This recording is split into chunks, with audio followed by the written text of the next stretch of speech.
السلام علیکم۔ اردو کی کتاب سورج مکھی کا چیپٹر ایک یتیم بچہ اور رسول خدا، اس کی ایکسپلینیشن کے لیے ہم یہ ویڈیو بنا رہے ہیں۔ یہ ایکسپلینیشن بچوں کے لیے جو چیپٹر پڑھ چکے ہیں، ڈیفیکلٹ ورڈز کی میننگ نکال چکے ہیں اور اب ایکسرسائز کرنے جا رہے ہیں۔ تو پہلے پڑھ لیتے ہیں۔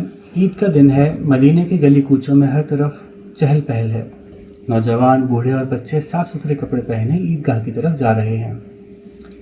مدینے کی گزرگاہیں تکبیر و تحلیل کی صداؤں سے گونج رہی ہیں۔ تکبیر و تحلیل اللہ اکبر اور لا الہ الا اللہ، جیسے آپ کو پتہ ہوگا کہ عید کی صبح مسجد جاتے ہوئے بھی ہم یہ سنت ہے کہ پڑھا جائے، اللہ اکبر لا الہ الا اللہ اکبر وللہ الحمد۔ تو ظاہر ہے جب ہر کوئی عیدگاہ کی طرف جاتے ہوئے پڑھ رہا ہے اور چھوٹا سا شہر ہے تو آواز گونج رہی ہوگی لوگوں کی، اور آج بھی مکہ اور مدینے میں عید کی صبح یہ آواز گونج رہی ہوتی ہے۔ اچھا جی، ایک راستے سے نبی کریم صلی اللہ علیہ وآلہ وسلم بھی عید کی دوگانہ ادا کرنے عیدگاہ جا رہے ہیں۔ دوگانہ یعنی 2 رکعت نماز۔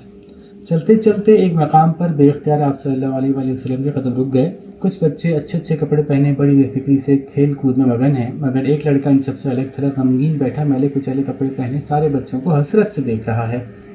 رحمت عالم صلی اللہ علیہ وآلہ وسلم اس مصیبت کے مارے لڑکے کے پاس پہنچے، اس کے سر پر پیار سے ہاتھ پھیرا اور فرمایا، بیٹے تم نہیں کھیلتے، تم نے کپڑے نہیں بدلے، تم اتنے غمگین کیوں ہو؟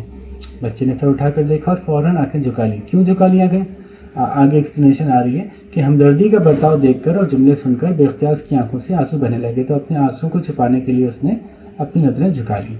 خدا کے رسول صلی اللہ علیہ وآلہ وسلم کا دل بھر آیا، لڑکے کو گلے سے لگایا اور فرمایا، بیٹے بتاؤ تو صحیح تمہیں کیا دکھ پہنچا ہے، آخر تم پر کیا مصیبت آ پڑی ہے؟ تو اس نے کیا کہا، آپ میری بپتا سن کر، بپتا میرا غم سے بھرا واقعہ، میرا ایکسیڈنٹ، میرے پرابلمز، میرے مسئلے، آپ میری بپتا سن کر کیا کریں گے؟ میں ایک یتیم بچہ ہوں، میرے والد ایک جنگ میں کافروں سے لڑتے لڑتے شہید ہو گئے، میری ماں نے دوسرا نکاح کر لیا اور اپنے نئے گھر میں چلی گئیں، میں بھی خوش اپنی امی کے ساتھ گیا، مگر چند ہی دن میں میرے دوسرے باپ نے مجھے گھر سے نکال دیا اور میرا کوئی بھی نہیں ہے۔ بچے کے حالات سن کر، اس کا رونا دھونا دیکھ کر نبی اکرم صلی اللہ علیہ وآلہ وسلم کی آنکھوں سے بھی آنسو نکل پڑے اور بڑے پیار و محبت سے اس کے سر پر ہاتھ پھیرتے ہوئے فرمایا، بیٹے کیا تم یہ پسند کرو گے کہ محمد صلی اللہ علیہ وآلہ وسلم تمہارے باپ بن جائیں اور عائشہ رضی اللہ تعالیٰ عنہا تمہاری ماں بن جائیں اور فاطمہ رضی اللہ تعالیٰ عنہا تمہاری بہن بن جائیں اور حسن رضی اللہ تعالیٰ عنہ اور حسین رضی اللہ تعالیٰ عنہ تمہارے بھائی بن جائیں؟ محمد صلی اللہ علیہ وآلہ وسلم کا نام سنتے ہی بچے نے عقیدت و حیرت کے ساتھ آپ صلی اللہ علیہ وسلم کے چہرے کو دیکھا، یعنی اب تک وہ یہ نہیں سمجھ پایا تھا کہ محمد صلی اللہ علیہ وسلم۔ تو اب جب اس نے سنا تو اس نے بڑی عقیدت و حیرت سے آپ صلی اللہ علیہ وسلم کے چہرے کو دیکھا اور انتہائی عاجزی اور احترام سے بولا، یا رسول اللہ صلی اللہ علیہ وآلہ وسلم میرے ماں باپ 1000 بار قربان ہیں۔ اچھا، یہ عرب کے لوگوں کا ایک انداز تھا کسی سے عقیدت، کسی سے محبت کا اظہار کرنے، کسی کو اپنا بہت بڑا ماننے کا، کہ چونکہ وہاں پہ ماں باپ کی حیثیت بہت زیادہ ہوتی تھی، اور تو کسی کو یہ کہہ دینا کہ آپ پر میں ماں باپ بھی قربان، تو اس کا مطلب ہے وہ بہت بڑی چیز ہے، وہ بہت بڑی ذات ہے، اس کے ساتھ بہت زیادہ عقیدت ہے۔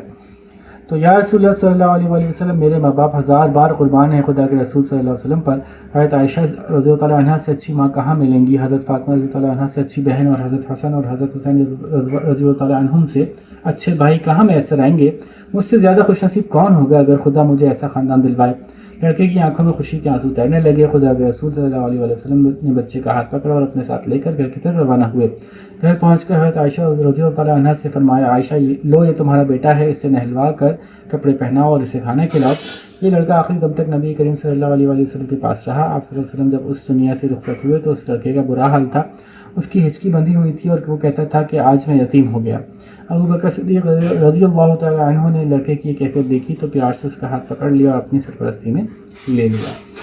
ٹھیک ہے جی، تو بظاہر بہت آسان سا واقعہ ہے، آسانی سے سمجھ میں آ رہا ہوگا۔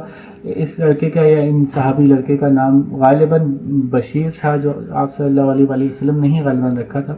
زیادہ تفصیلات میں جانے کے بجائے ہم اس کے سوالات کا ایک نظر دیکھ لیں گے۔